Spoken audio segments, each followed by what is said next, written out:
ความลืมละความเหงาความดำความลืมละความเหงาความดำกับการถึงหนักพอ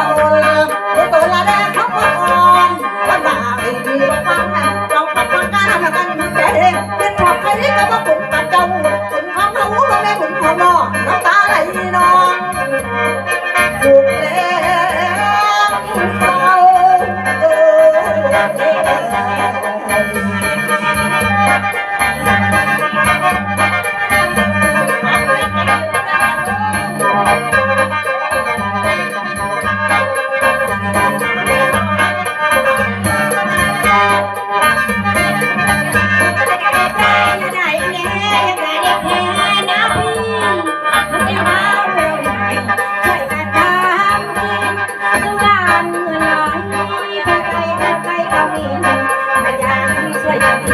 เห็นเขามีแรงเขาเป็นไรเกิดคนไม่ได้ยินอะไรยักษ์มาตายตั้งที่สายลูกตาถึงไม่สิจนก็เป็นคนจันบานมีมันได้มีวันเอาดำใจชาดยนมันใจตาน้องพี่น้องใจลำมันเอาเที่ยงยาซาเงินใจทำไมดูแลเราเป็นคนใช้อิทธิพลดูแลใจแม่เขาพี่จนยากสาวไม่อยากเลยใครดูแลก็เลย